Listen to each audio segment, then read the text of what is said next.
Assalamualaikum warahmatullahi wabarakatuh. Alhamdulillahirabbil alamin. Wassalatu wassalamu ala asrofil anbiya'i wal mursalin sayyidina wa maulana Muhammadin. Amma ba'd. Pertama, marilah kita panjatkan puja dan puji syukur atas kehadirat Allah yang telah memberikan kita kesehatan sehingga kita bisa melakukan acara PKKMB 2023 dengan keadaan sehat walafiat. Allahumma sholli ala sayyidina Muhammad. Salawat serta salam semoga tetap tercurahkan kepada baginda kita Nabi Muhammad SAW yang telah memikirkan kita selama hidupnya, yang telah menuntun kita dari zaman jahiliyah menuju zaman Islamiyah, yakni akhirul Islam. Sahabat-sahabat masih semangat kan? Masih semangat? Punya jargon? Punya jargon? Sudah kayaknya. Sudah punya jargonnya? Saya ada ketuanya.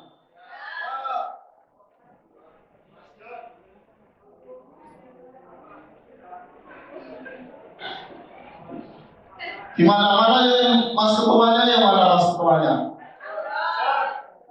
Mas bisa berdiri mas, ingin lihat saya. Sudah punya jargon mas? Ya. Bisa dipimpin dulu jargonnya biar yang lain biar semangat. Sini mas, sini. Pakai minyak mas.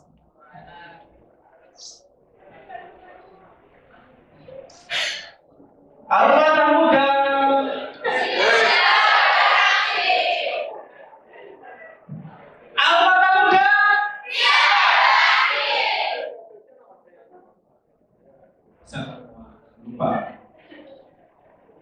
Salam Alfa Pramuka.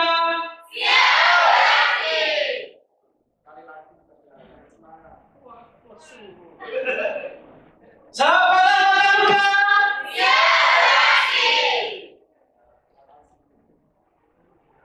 Sudah.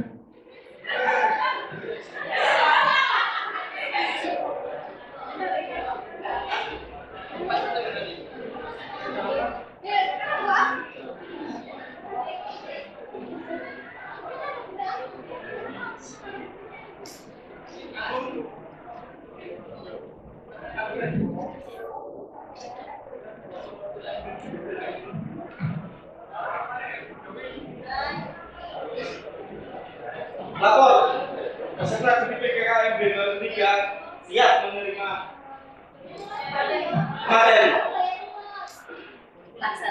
Laksanakan.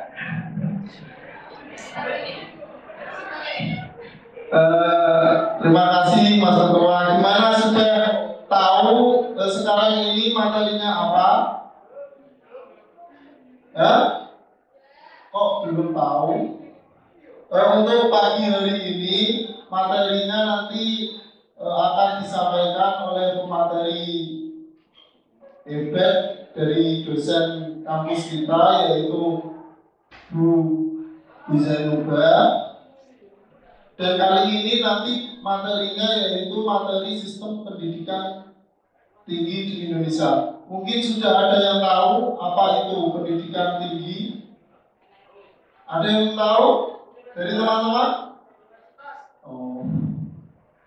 Ya, nanti untuk materi kali ini nanti akan disampaikan oleh pemateri kita. Sebelumnya saya akan membacakan CV dari pemateri pagi hari ini. Biodata, nama beliau yaitu Zainuba Arifah Khosrow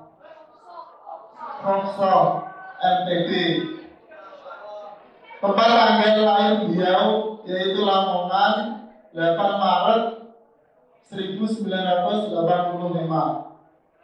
alamat beliau RT 1 RW 1 Desa Pesanggerahan Kecamatan Laren Kabupaten Lamongan. Di sini mungkin ada yang Desa Pesanggerahan Laren ada.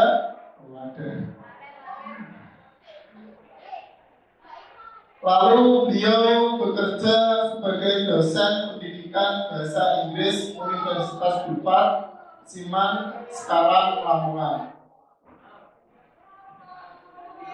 Terus pengalaman pekerjaan beliau 2016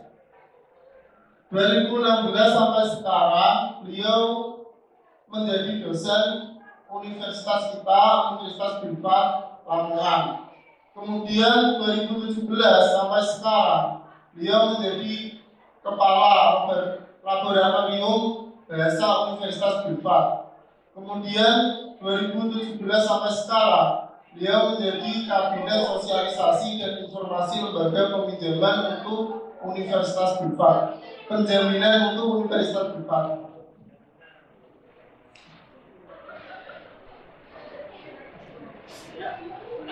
Terus 2013 sampai sekarang beliau menjadi guru bahasa Inggris SMA NU Terdiri Laren Lamongan. Terus 2022 sampai 2024 beliau menjadi fasilitator nasional sekolah penggerak Kemendikbud Ristek Republik Indonesia. Kemudian 2023 sampai sekarang beliau menjadi fasilitator daerah Kemenak Republik Indonesia. Kemudian 2005 sampai 2013 beliau menjadi guru bahasa Inggris SDN Sumber Dadi Mangkok. Kemudian 2010 sampai 2016 beliau menjadi tutor TOEFL Universitas Islam Darul Ulum Lamongan Unisda. Terus untuk pengalaman pendidikan beliau, yang pertama S2 beliau di pendidikan bahasa Inggris Universitas Islam Malang Unisma. Kemudian S1-nya beliau menempuh di pendidikan bahasa Inggris Universitas Darul Ulum Lamongan Unisda. Kemudian untuk SMA beliau menempuh di MAN Tambak Beras Jombang. Kemudian untuk MTS-nya di Al Asy'ariyah Banjarsari Jombang. Kemudian untuk tingkat SD beliau menempuh di SDN Sumber Dadi 1 Mangkok Lamongan. Kemudian untuk pengalaman organisasi 2023 sampai 2027 beliau menjadi Ketua Umum PAC Fatayat NU Laren. Kemudian 2018 sampai 2022 beliau menjadi Wakil Sekretaris PAC Fatayat NU Laren. Kemudian 2018 sampai sekarang beliau menjadi CO Founder Komunitas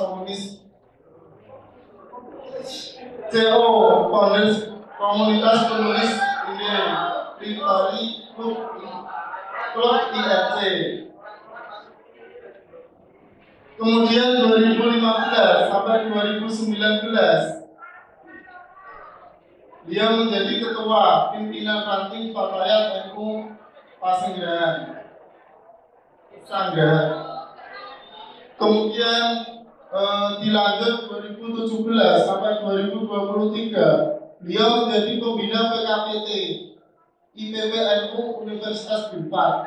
Kemudian dilanjut 2008 sampai 2010 beliau menjadi ketua 2 PAC IPB NU.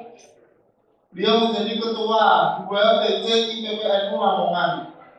Kemudian 2007 sampai 2008 beliau menjadi ketua PKPT IPB NU Universitas Darul Ulum Lamongan. Kemudian 2001 sampai 2003 beliau menjadi ketua organisasi daerah Lamongan Ikatan Santri BU Tambak Beras. Sudah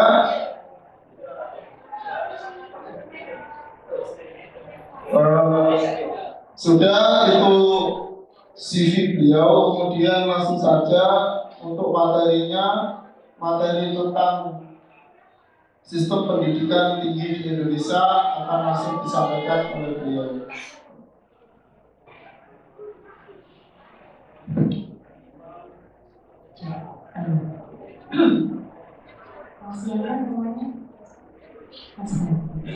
Terima kasih Mas Badi, terima kasih panitia. Assalamualaikum warahmatullahi wabarakatuh.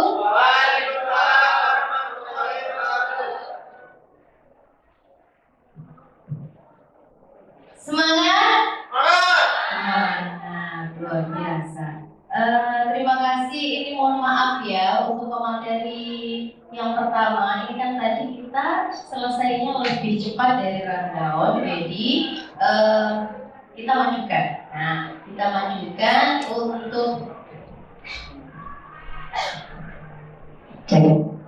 untuk materi yang pertama, terusnya jam 10 ya.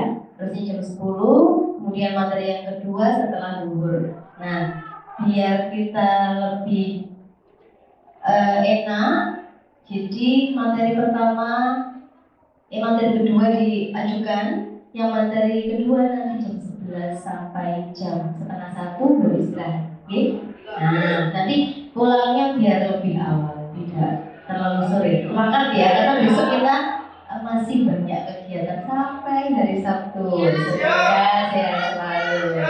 Ya. Terima kasih. Ini tadi perkenalannya sudah disampaikan oleh moderator kita yang cakep, kakak siapa tadi namanya? Kakak siapa? Kakak Brady ya. Kakak Brady tadi mungkin ini ya. Tadi masih agak nervous ya. Agak nervous di antara yang cantik-cantik, yang ganteng-ganteng. Nah, ini ya. Di rundown teman-teman di situ disebutkan pengisi materinya dari LPM ya. Jadi LPM itu apa?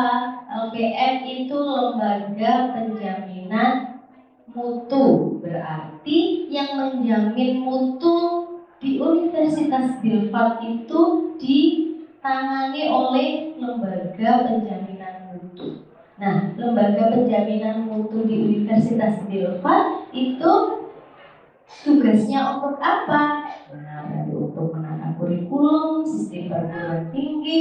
Nah, itu kebetulan saya di LPM itu tadi sudah disebutkan oleh moderator, saya posisinya sebagai Kepala Bidang Sosialisasi dan Informasi terkait dengan sistem perguruan tinggi ya, sistem pendidikan ada SPMI, jadi sistem pendidikan perguruan tinggi Indonesia, ada kebijakan-kebijakan yang ada di universitas. Nah, ini ada SPMI, ada penjaminan mutu internal, jadi ada terkait dengan kurikulum, akreditasi. Nah, itu nanti yang menangani dari LPM begitu. Nah, ini teman-teman sesuai dengan rundownnya, nanti kita akan membahas terkait dengan sistem pendidikan tinggi di Indonesia. Baik, saya sapa dulu. Kalau saya nanti menyapa selamat pagi, jawabnya semangat, gitu ya. Kalau saya menyapa selamat pagi, semangat, ya. Kalau selamat siang, biasanya siang itu apa, Mas? Ready, Mas.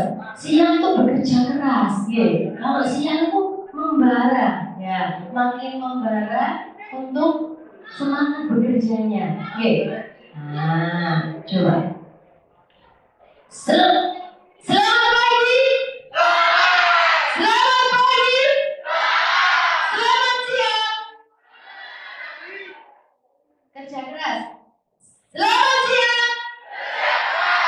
Kalau selamat sore apa? Hah? Tidur, pulang. Apa? Ayo. Selamat siang. Kerja keras. Kalau sore? Sulit? Seru? Bahagia? Kalau malam?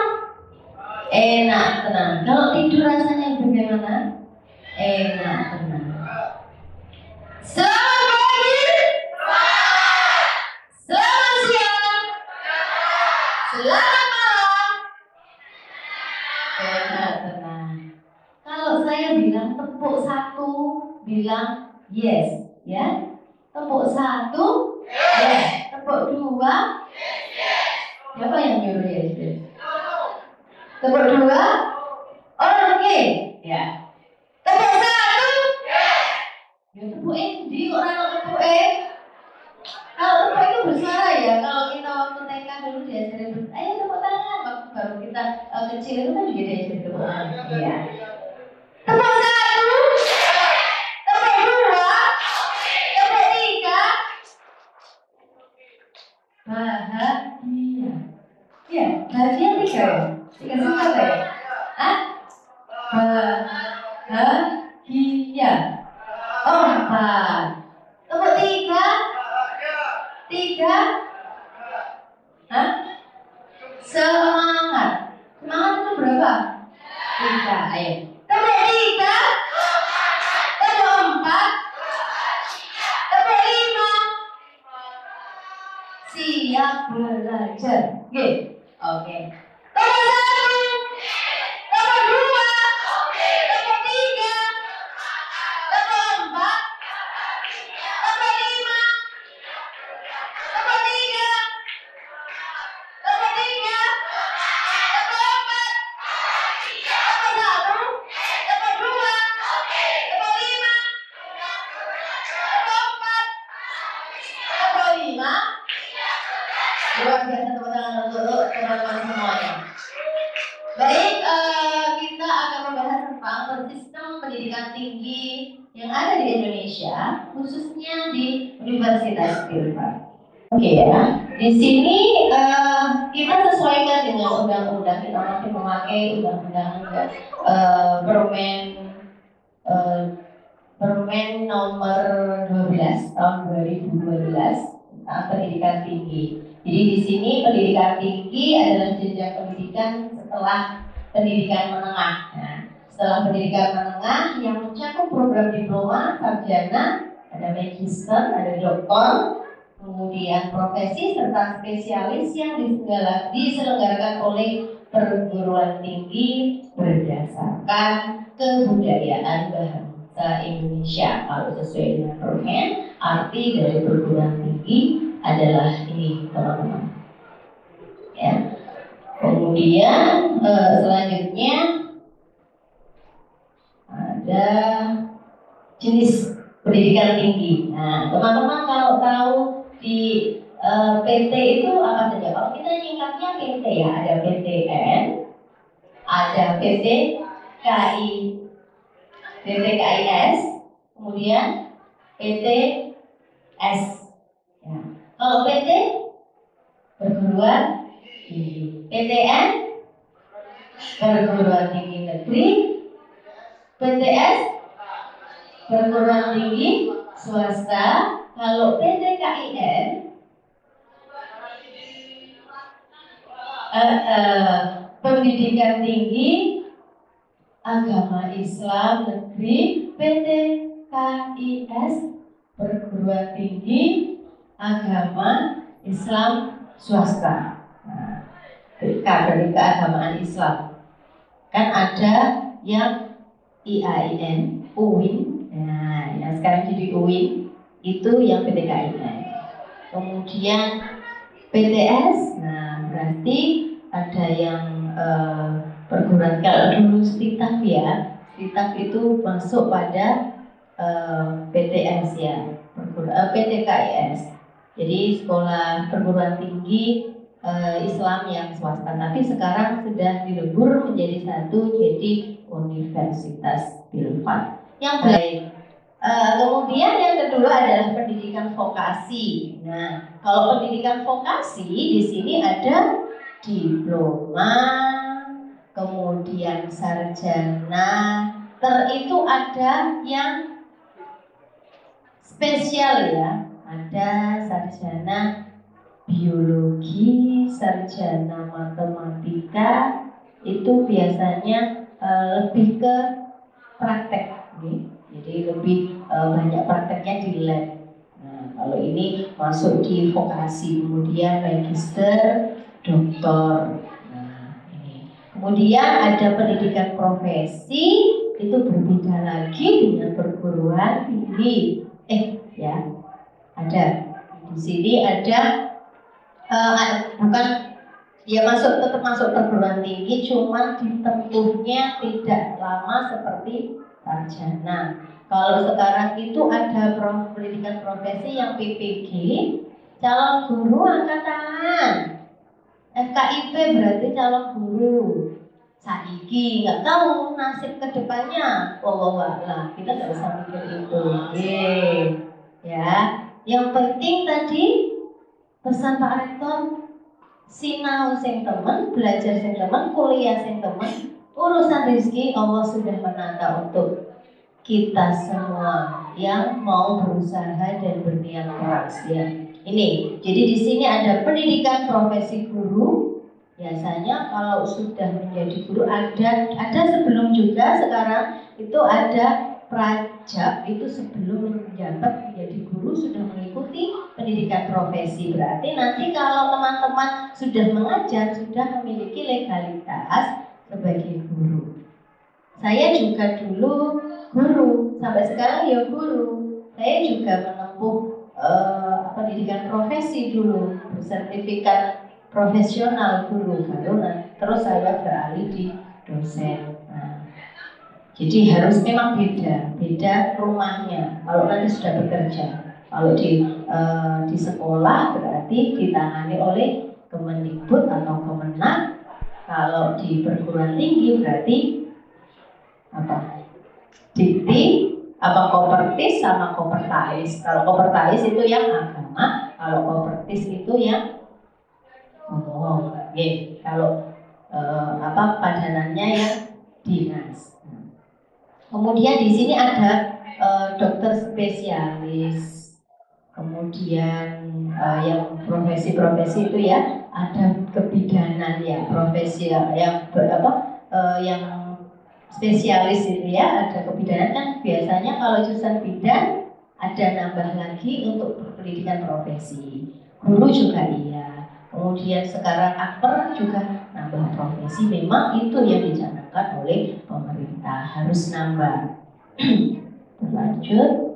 Kemudian di sini ada bentuk perguruan tinggi itu ada apa saja? Ada universitas, kemudian ada institut, ada sekolah tinggi, kemudian ada politeknik, akademi, kemudian akademi komunitas. Teman-teman sudah kenal ini ya, ada AKMI kayak gitu ya, akademi militer ya, Akmil, Akpol, akademi polisi, Akpor, akademi perawat, itu semua perguruan tinggi. Berarti menempuhnya harus memiliki ijazah SLTA. Oke, ini ya. Lanjut. Kemudian kewajiban perguruan tinggi itu apa? Pendidikan, penelitian, kemudian pengabdian kepada masyarakat.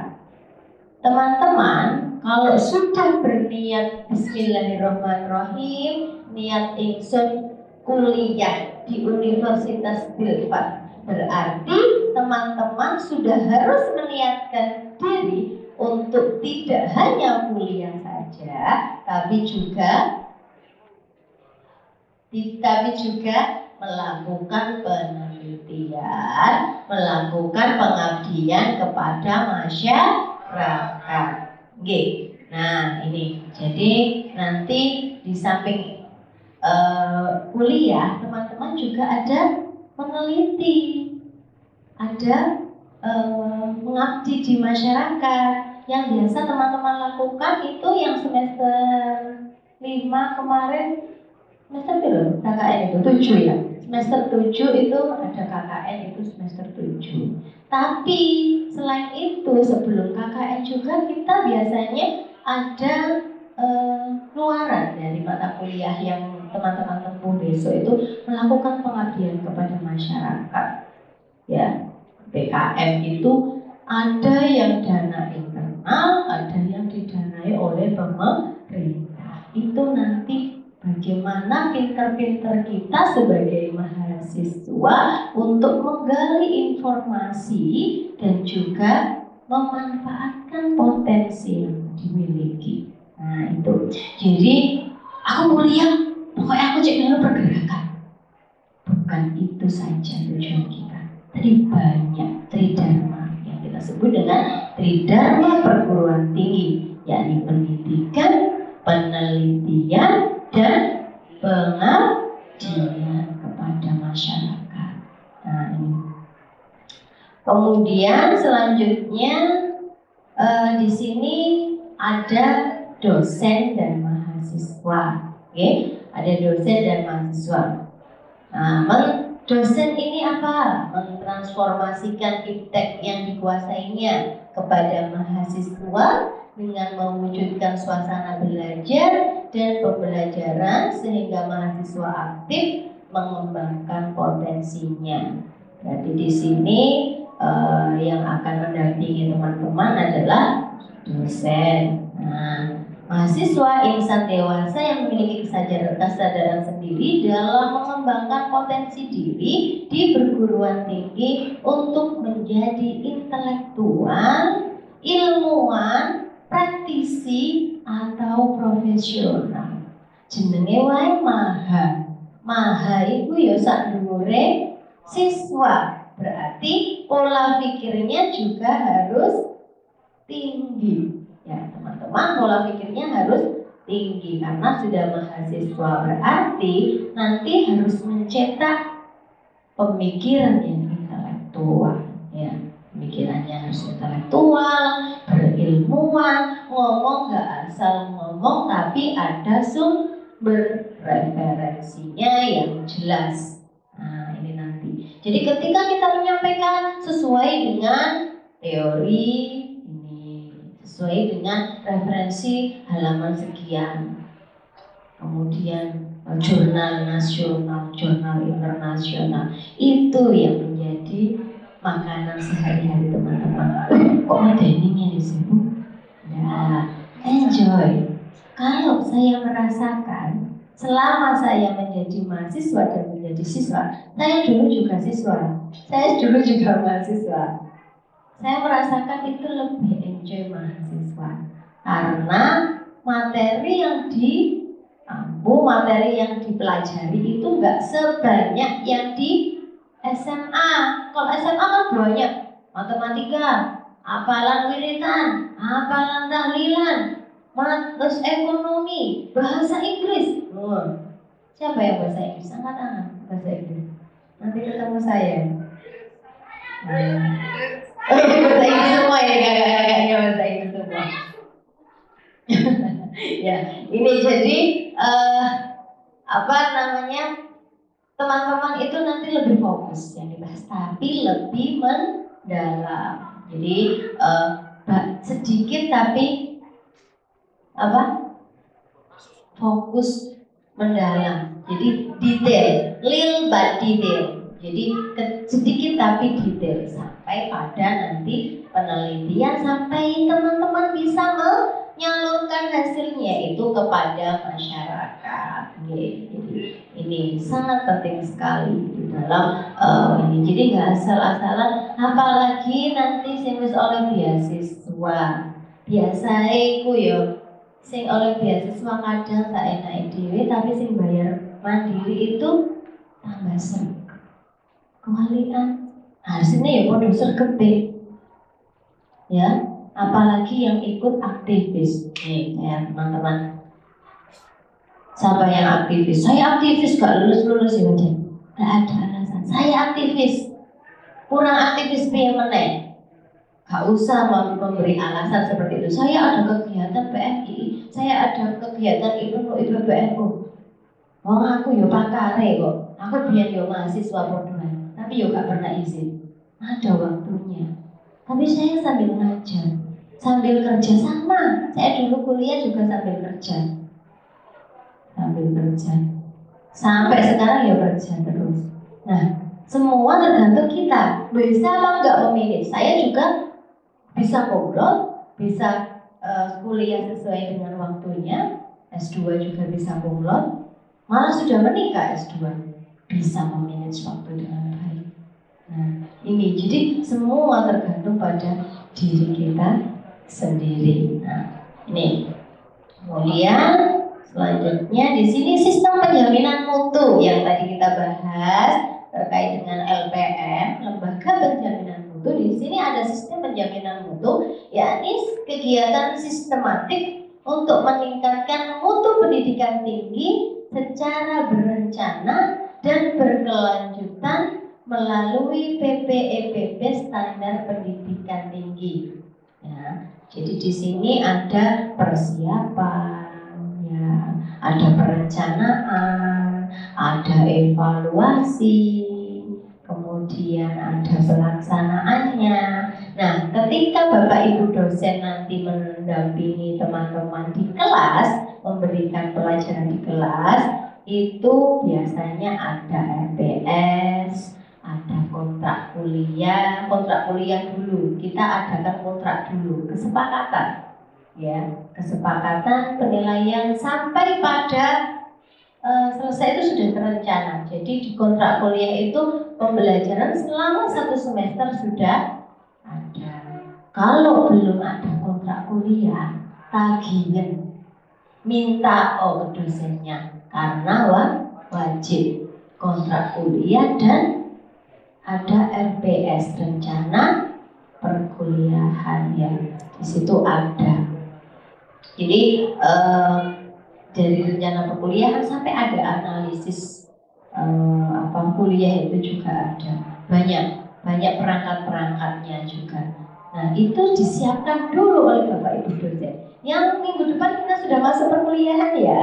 Ya, ini sudah dikumpulkan di bidang akademik.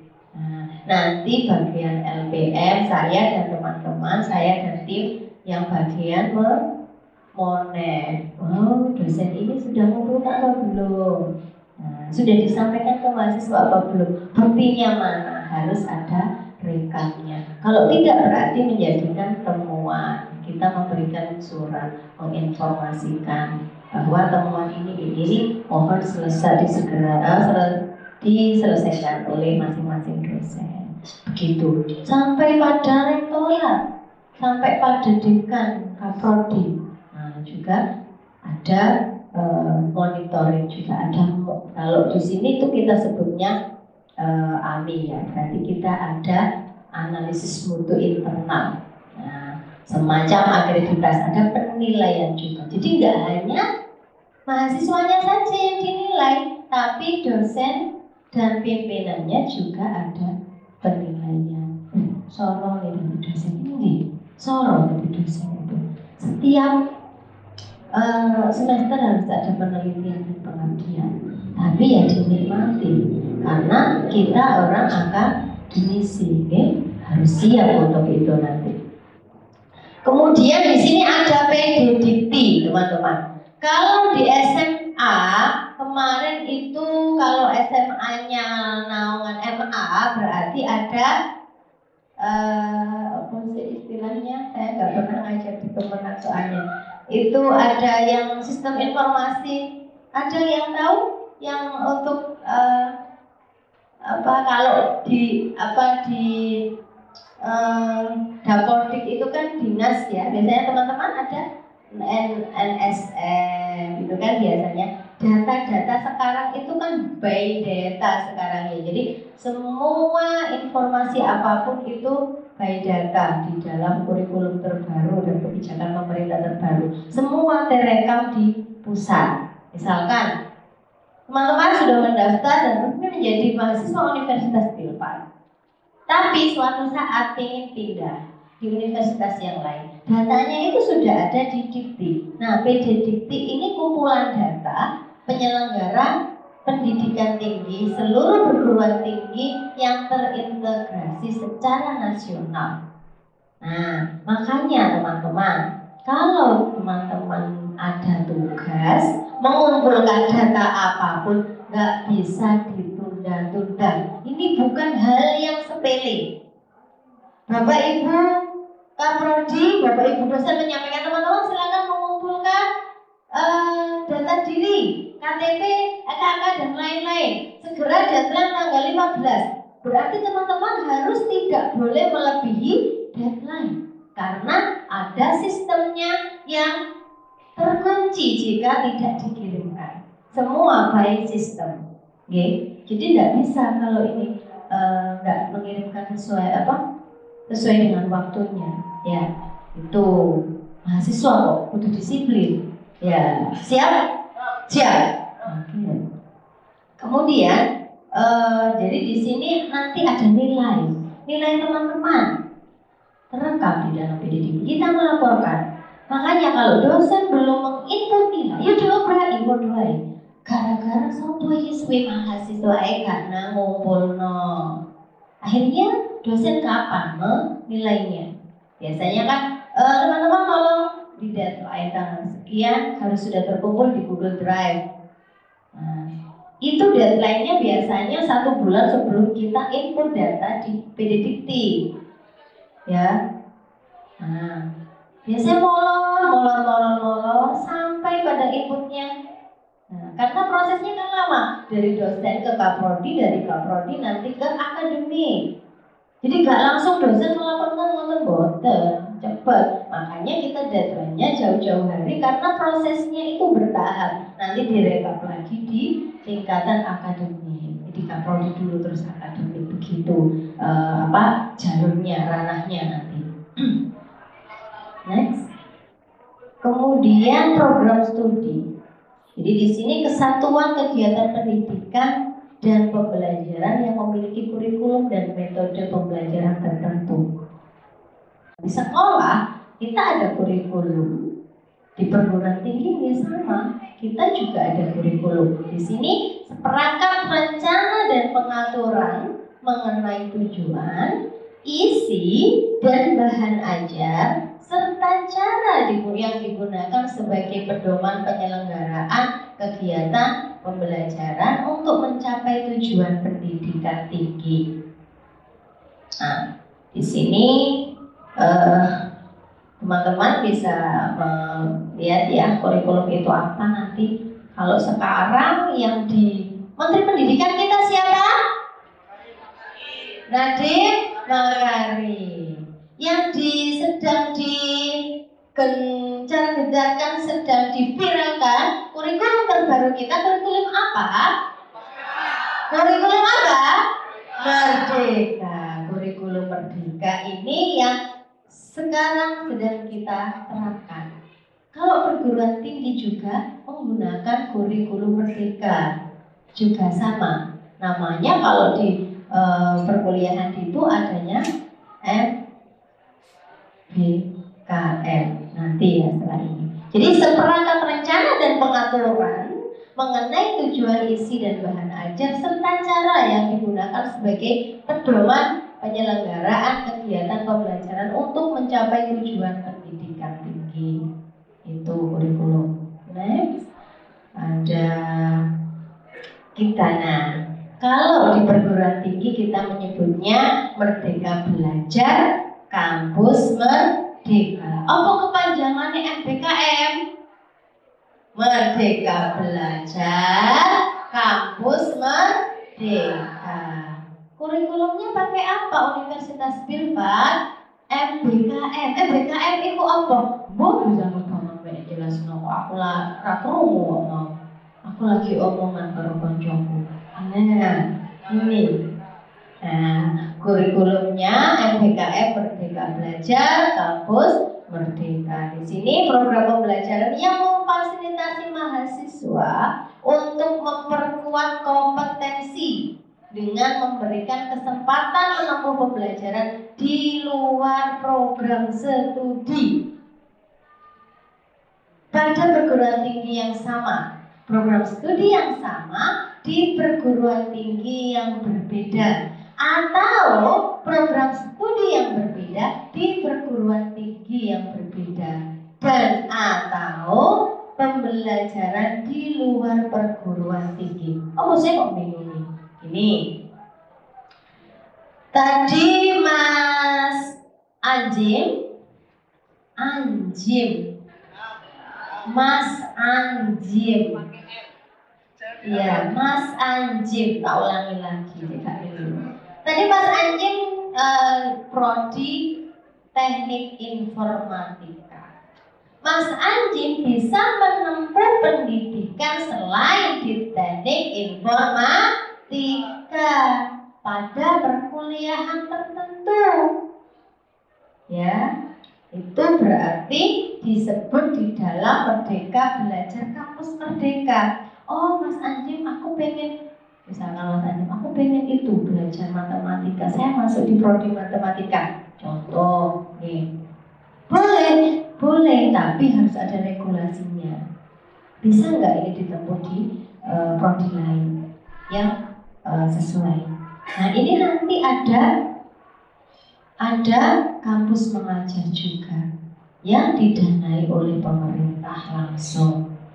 Nah, ini seperti yang sedang saya kerjakan saat ini secara pribadi. Kalau saya secara pribadi itu di-SK-kan oleh Kemendikbudristek dari nasional langsung mendampingi sekolah penggerak, melaksanakan kurikulum merdeka. Jadi ini sudah tahun kedua saya mendampingi yang di Kemendikbudristek, berarti yang SMA, karena saya dosen jadi saya memilih di SMA.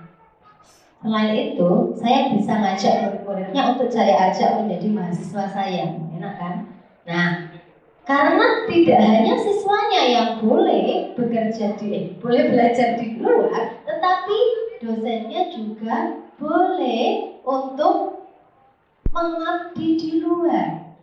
Nah, kalau saya ini berarti kan ikut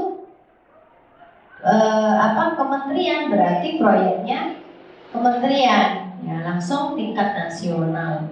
Nah, ini juga salah satu tridharma perguruan tinggi yang dilakukan oleh dosen. Nah, di mana saya bisa membranding nama Universitas Filsafat se-Indonesia biar tahu, oh ini loh Universitas Filsafat dibawa oleh Zanuba. Nah, SK-nya ada tertulis Universitas Filsafat. Nah, ini jadi teman-teman juga nanti bisa kuliah juga, nanti lulus juga skripsi, bukan menjadi salah satu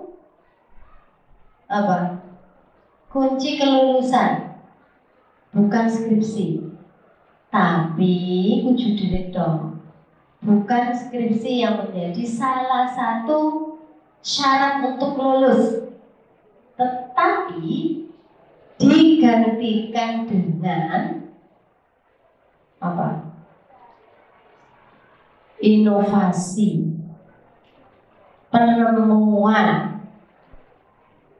Nah, ini gak tambah angel. Nek menurut saya itu tambah angel, gampang skripsi, Nah, tapi nggak tahu nanti teman-teman, siapa tahu di Universitas Filsafat angkatan setelah ini. Kalau tahun ini belum, kebijakan kan belum, jadi masih skripsi semua. Nah, itu boleh diadakan nanti penemuan, misalkan jurusan biologi, menemukan apa itu yang bisa dipatenkan. Nah, ini nanti bisa menggantikan skripsi itu, ya.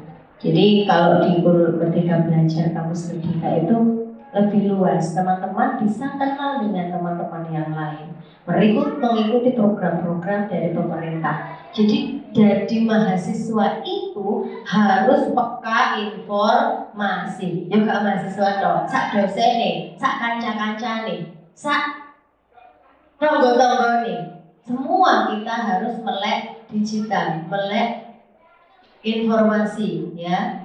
Semuanya sekarang informasi itu ada di gadget kita. Gadget kita itu penuh informasi di situ. Nah, informasi jangan di-skip aja. Kalau informasi penting, silakan dibaca, diikuti. Mahasiswa sekarang itu tapi bukan mahasiswa sini, mahasiswa sono.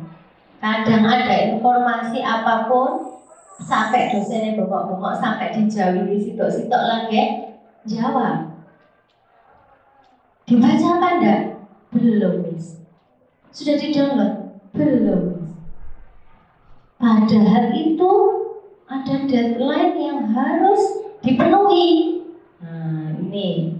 Jadi pesan saya ke teman-teman 2023 ini, angkatan 2023 ini harus lebih baik karena ada MBKM di sini yang mewadahi teman-teman semua.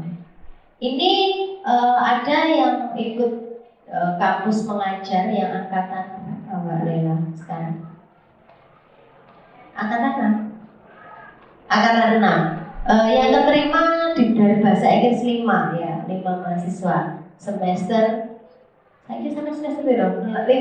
Nah, semester 5 ada yang keterima, itu ngajarnya nanti ditentukan oleh pemerintah. Berarti nanti sudah menggantikan PPL-nya, sudah nggak ikut PPL dari universitas karena sudah mengikuti dari pemerintah itu tadi. Disangoni Mbak Dela, kocok-kocok, disangoni. SPPN nggak bayar tambah disangoni. Kemudian ada lagi program-program yang PKM. Teman-teman itu kemarin pendanaannya ada yang 10 juta ke atas ya Mbak ya. Nah itu masuk ke mana? Masuk ke program. Selebihnya ya bisa dibagi bersama kalau programnya sudah selesai. Ya, programnya sampai itu aman dibayari pemerintah. Nah itu jadi kita sudah tidak mengeluarkan dana pribadi. Terus kuliah dibayari, penelitian dibayari, pengabdian dibayari, Masya Allah. Surga dunia. Zaman saya dulu tingkat dua ya, raiso kuliah. Iya, dari mana? Ada beasiswa itu masih ya ada, tapi tidak seperti sekarang. Harus yang berprestasi. Itu pun rata-rata di PTN. Kalau di PTS tidak ada. Saya dulu prestasi aja dapatnya cuma sekian, dikit sekali, tidak banyak, nggak sampai mengcover 1 semester, tidak sampai. Next. Kemudian di sini ada pola masa belajar. Jadi di sini pola belajar yang diterapkan oleh Universitas Filpad mengikuti pola nomor 3, yaitu pola 701. Apa itu? Ayo, next. Nah, di sini ada nomor pola 1, 2, 3 dalam program studi di Filpad. Kalau luar program studi di Filpad, kalau di dalam Filpad itu 6, kemudian di luar Filpad itu 1. Luar institusi itu di perguruan tinggi lain ya, maksudnya. Di sini ada 1, kemudian total semesternya itu ada 8. Jadi maksudnya di sini itu pola belajarnya yang harus ditempuh oleh teman-teman, ya. Di dalam Filpad itu ada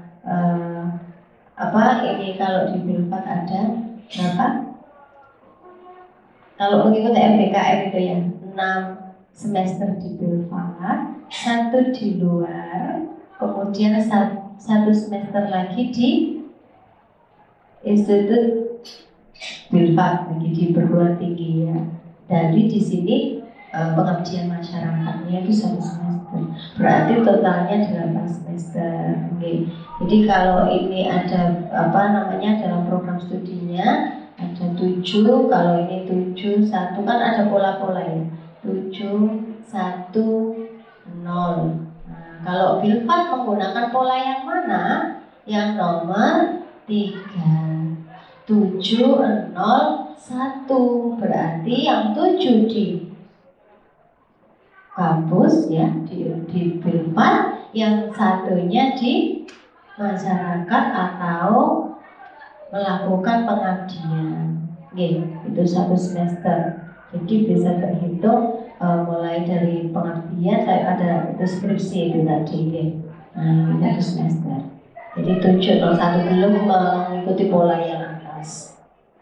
Selanjutnya Bentuk kegiatan MBKM, nah tadi sudah saya singgung beberapa. Ada pertukaran pelajar. Pertukaran pelajar itu sampean bisa berkolaborasi dengan kampus-kampus lain. Berarti sampean ditukar, sampean keluar. Gak usah lebih, orang banyak temannya nanti. Suwantai, pokoknya mahasiswa itu, wes, mumpung ada kesempatan. Saya aja kepengen jadi mahasiswa lagi kok. Oh enak aja nih. Tapi beda. Mahasiswa S1 dan S3 itu ya wis berbeda. S1, S2 sudah beda. Paling enak ya S1. Si orang mikir apa-apa, si suwantai mikir belajar kok sama organisasi kayak gitu. Nanti S2 mikir bojo, mikir oma. Soalnya saya sudah nikah. Mana S3 mikir anak, mikir pekerjaan, mikir bayarin. Nah, itu. Oke, kemudian ada magang. Magang itu juga dari pemerintah nanti. Kemudian ada asisten pengajar, ada penelitian, ada proyek kemanusiaan, kegiatan wirausaha, studi independen, kemudian KKN tematik. Ini juga masuk di dalam MBKM. Nah, bagaimana kita mengikuti ini? Semua program-program itu dicanangkan oleh Kemendikbudristek yang bersurat dan dilakukan seleksi. Harus ada tesnya juga. Sama yang saya lakukan sebagai fasilitator sekolah penggerak juga melalui beberapa tahapan. Kalau saya tesnya itu melalui 3 tahapan. Oh, di sini tuh ada 2 dosen yang masuk di fasilitator nasional, itu saya dan Bu Zuhria. Beliaunya memegang PAUD, kalau saya SMA, Bu Zuhria FAI. Itu juga sama dengan saya, satu angkatan. Penandatanganan kontrak juga kita bersamaan. Nah, itu juga melalui proses yang diproyekkan oleh Kemendikbudristek. Jadi ada tahapan administrasi C, administrasi lolos, lanjut tahap berikutnya ada tes. Setelah tes ada wawancara, baru diumumkan kelolosan. Nah itu semua ditanggung oleh pemerintah biayanya. Nah ini. Kemudian di sini mekanisme pelaksanaan MBKM. Mahasiswa merencanakan bersama dosen pembimbing akademik mengenai program mata kuliah atau program yang akan diambil di luar prodi. Boleh, ya dengan teman-teman silahkan bisa komunikasi dengan dosen akademik. Dosen akademik itu siapa? Kalau kita di sekolah itu kan ada wali kelas, okay? Nah, kalau di kampus kita ada dosen wali. Sekarang itu sebutannya dosen pembimbing akademik. Berarti jenengan ada keluh kesah apapun bisa berkomunikasi dengan pembimbing akademiknya. Ya, jaluk sangu ya orang kayak ini. Cuma bisa secara misalkan ada permasalahan internal boleh dikomunikasikan atau masalah akademik itu yang penting. Nah, itu masalah perasaan boleh silahkan. Dosen pembimbingnya aku, dosen akademiknya saya, yang lainnya juga sama sepertinya terbuka. Dosennya muda-muda semua, tadi kan sudah tahu kayaknya saya yang paling tua. Muda-muda semua dosen-dosen baru.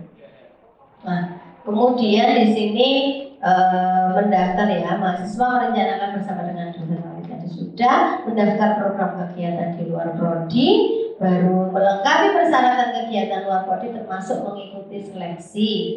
Kemudian mengikuti program kegiatan luar prodi sesuai dengan ketentuan pedoman akademik. Mengisi logbook sesuai dengan aktivitas yang dilakukan. Kemudian menyusun laporan kegiatan dan mempresentasikan kepada dosen pembimbing. Teman-teman harus terbiasa untuk membuat catatan-catatan kecil, kemudian mengeksplor menjadi sebuah tulisan hasil karya teman-teman sendiri. Usah kakek, saya diksi, satu lembar C, satu topik, satu lembar. Tugasnya ada membuat esai ya ini. Nah, itu contohnya. Jadi tahu itu sedikit tugasnya. Nah itu bener loh rasanya jadi mahasiswa begitu. Kalau di sekolah biasanya gurunya, tapi sekarang di kurikulum Merdeka sudah ada, harus menjadi fasilitator. Gurunya itu hanya menjadi fasilitator. Tidak semua diisi oleh gurunya. Materi muridnya mendengarkan, tidak. Sekarang siswanya yang harus aktif. Mahasiswa sama. Jadi di model seperti mahasiswa. Mahasiswa nanti jangan kaget. Jika Bapak Ibu dosen sudah memberikan kontrak kuliah, kemudian RPS, terus disuruh diberikan tugasnya ini. Jangan kaget. Kemudian membuat makalah. Karena biasanya seperti itu kalau mahasiswa. Tapi diterangkan dulu, setelah itu membuat makalah. Atau topiknya disampaikan, ini topiknya, silakan nanti dicari topik ini, referensinya ini, silakan membuat makalah atau esai atau artikel. Nah itu harus familiar nanti. Kemudian sudah menyusun laporan ya. Laporan itu pasti pada setiap kegiatan harus ada laporannya. Terus Pak Fendi sudah hadir apa belum? Cek. Oh sampai jam 11. Oh masih. Kira sampai jam 11. Oke. Lanjut. Lanjut Pak. Kemudian di sini ada konversi. Konversi itu bisa diganti. Yang disebut dengan konversi itu misalkan mata kuliah di SKS-nya teman-teman di prodinya itu bisa digantikan. Ini yang bisa dikonversi itu ada kompetensi mahasiswa ya, PKM, kemudian ada P2MW ya, kemudian ada KWU, kemudian ada inovasi, ada PPK Ormawa, kemudian ada KKN. Nah itu digantikan dengan KKN. P2MW itu digantikan dengan KWU atau mata kuliah inovasi. Kemudian PPK Ormawa digantikan oleh KKN. Kemudian LIDM, LUDC, KDMI itu masih belum ada konversinya. Jadi kita juga masih menyusun terkait dengan kebijakan, terkait dengan konversi itu masih ada evaluasi terus menerus, masih belum. Next. Kemudian kode etik mahasiswa. Kode etik mahasiswa Universitas Filsafat. Ayo teman-teman ini ya, yang harus dijunjung tinggi, menjunjung tinggi nama dan nilai-nilai luhur Universitas Filsafat. Kemudian selalu berusaha sekuatnya untuk dapat menyelesaikan studi dengan cepat, dengan hasil yang sebaik-baiknya. Lulus dengan cepat bukan saenake dhewe, sakarepe dhewe, tapi dengan hasil yang sebaik-baiknya. Karena teman-teman juga ada dosen yang membimbing untuk sampai pada sarjana nanti, ya, sampai pada memperjuangkan Tuhannya. Kemudian di sini saling menghormati kepada dosen, karyawan, sesama mahasiswa, dan juga kepada masyarakat pada umumnya. Dosen juga memiliki kewajiban untuk menghormati mahasiswa. Mahasiswa harus sama, harus menghormati dosennya. Ketika komunikasi dengan dosen, kalau tidak urgent, ya kalau bisa jangan di luar jam kantor. Jam kantornya Universitas Filsafat itu mulai pukul 12 sampai pukul 18. Jadi biasanya boleh lah sampai pagi, mulai pagi. Tapi kalau malam sudah di rumah, sudah di chat. Ya, dosen juga ada keluarga, butuh istirahat. Butuh istirahat, istirahatkan HP-nya untuk fokus di keluarga. Nah itu etikanya. Jadi jangan lupa salam dulu, kemudian perkenalkan nama siapa, kemudian apa yang ingin dikonsultasikan atau diinformasikan. Kemudian pakaian resmi mahasiswa di dalam atau di luar kampus adalah pakaian seperti ketentuan di atas. ditambah dengan jaket alma mater. Kalau kita melakukan kegiatan di luar, memang harus berpakaian yang rapi. Makanya tadi mohon maaf, mungkin tadi kurang koordinasi ya. Kalau teman-teman mengkritisi, sadurung dikritisi tak sampaikan. Tadi petugas upacaranya ada yang menggunakan kaos, tapi berjas alma mater terus tak tutupi. Saya yang menata. Saya itu sangat ini banget dengan penampilan, harus rapi. Jadi saya yang kebetulan saya di sini di acara dan saya itu tidak ada kalau mahasiswa saya anggap anak saya anggap teman saya. Jadi nggak apa-apa saya menata bajunya, pokoknya pantas sesuai tak tata tadi, pantas. Nah gitu. Orang yang rapi. Nah, ini mencerminkan jiwa mahasiswa. Ya, ini panitia-panitia yang rapi dong. Contohnya ngadeg mas, ngadeg. Nah, wah, Mbak Lela, ngadeg Mbak Lela. Mbak Lela berdiri Mbak Lela. Kan, rapi pakai celana tapi celananya juga bukan celana yang ketat. Nah, ini. Pas ya, untung pas di ruangan ini kok pas cantik, pas ganteng, rapi-rapi, cocok. Nah, kemudian mahasiswa harus senantiasa menjaga kebersihan dan kerapian pakaiannya. Nek rapi, bersih, mulai seneng ya yang melihat. Belajar juga nyaman, dosen yang melihatnya juga senang. Kuliah belum mandi berangkat, kaosnya coba capek, bajunya coba capek, masya Allah, anak sopo itu. Ya, kan saya ngelirik itu loh, saya cewek-cewek katanya awang udah rasa. Biasanya ini masih belum pada glowing. Semester telus, semester papa, semester lima loh, Mbak Lela, glowing semua. Iya mahasiswa. Nah itu yang cowok ya Pak? Enggak ada. Oke, sudah? Masih ada. Etika mahasiswa dalam pergaulan senantiasa menjaga tinggal sedikit ya sama komunikasi ke Pak Fendi sudah.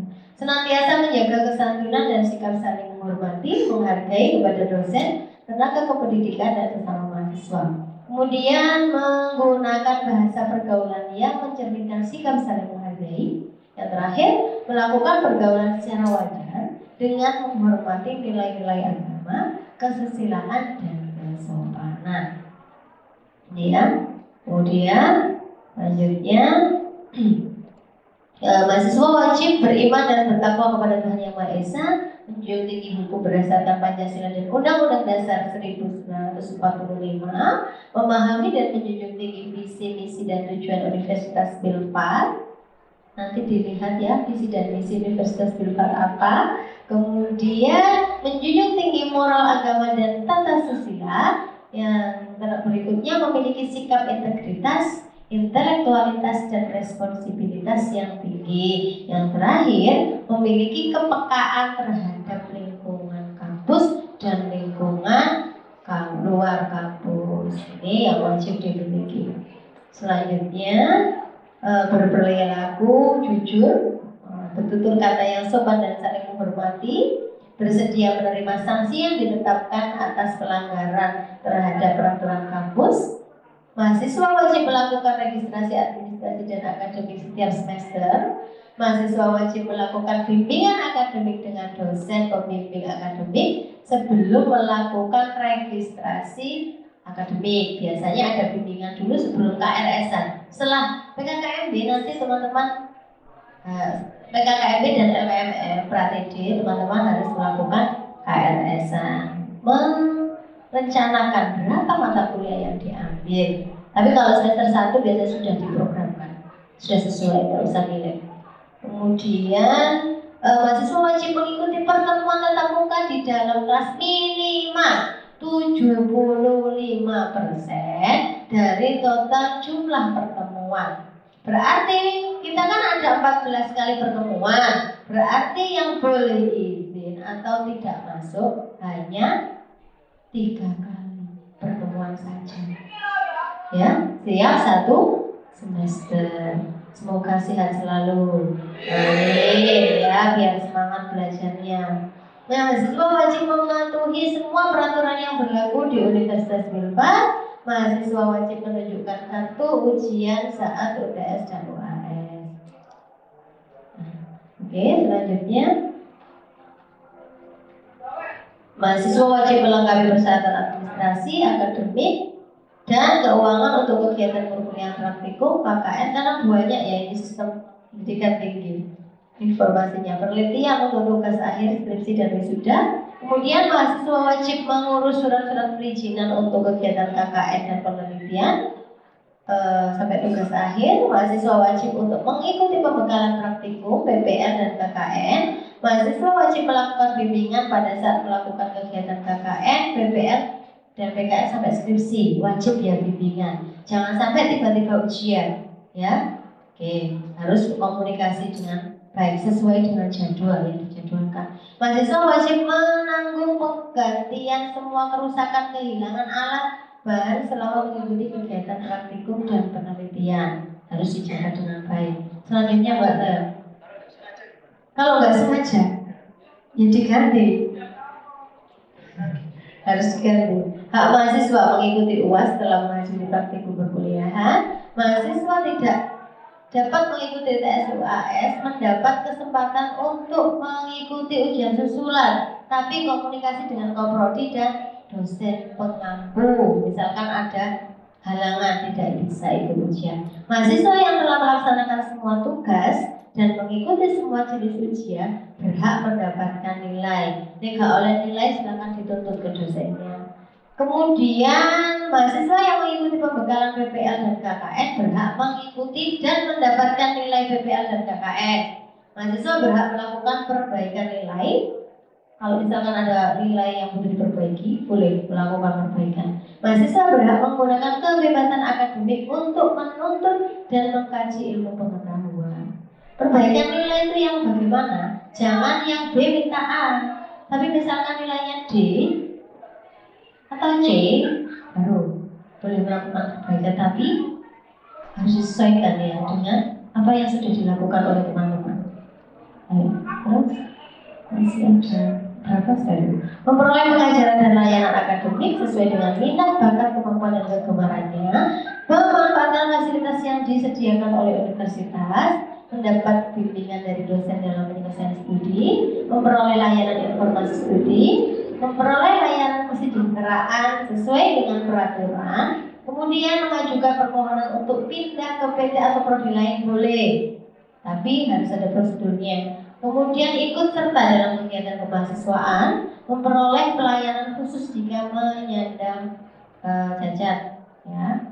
Kemudian nanti ada mahasiswa dilarang membuat kegaduhan yang mengganggu perkuliahan atau praktikum, melakukan kecurangan dalam bidang ada akademik, administratif, dan keuangan, menyontek, pemalsu, dan lain-lain, atau plagiasi ya tadi yang sudah disampaikan, merokok, makan, atau minum pada waktu mengikuti perkuliahan, membawa senjata tajam, melakukan perkelahian, melakukan pemerasan, melakukan pelecehan, serta membentuk geng. Gak ada geng-gengan ya di sini. Kemudian mengotori atau mencoret-coret meja, kursi, dan tembok, merusak dan mencuri hak milik fakultas, universitas, atau tempat waktu kuliah, atau pada saat praktek, atau pada saat kita berada di lingkungan kampus. Selanjutnya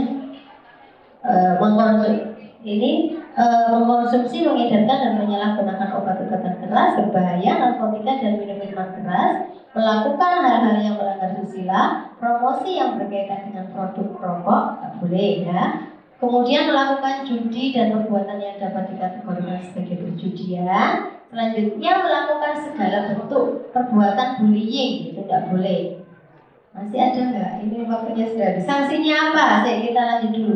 Peringatan keras secara lisan maupun tertulis, pembatalan nilai ujian, tidak lulus mata kuliah tertentu jika ada beberapa hal tadi yang tidak terpenuhi, tidak lulus semua mata kuliah pada semester yang sedang berlangsung, kemudian tidak diperkenankan mengikuti kegiatan akademik pada kurun waktu tertentu, kemudian ada pemecatan, pemberhentian, atau dikeluarkan dari Universitas Filpar. Nanti materinya biar di-share oleh teman-teman.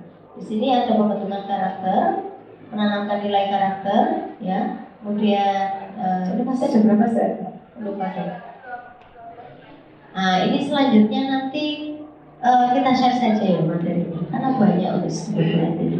Baik, teman-teman, itu tadi terkait dengan sistem perguruan tinggi, terkait dengan apa yang harus dilakukan, norma-norma yang ada di kampus, kemudian hak dan kewajiban panjenengan teman-teman semua apa, itu tadi sudah dicanangkan. Kemudian tentang kurikulum juga kita sudah menyinggung. Kemudian apa saja yang berkaitan dengan akademik kita juga sudah menyampaikan. Nanti saya serahkan ke moderator. Mungkin masih ada 2 pertanyaan saja, Mas. Habis itu saya, karena pemateri kedua sudah. Baik. Saya kembalikan ke moderator.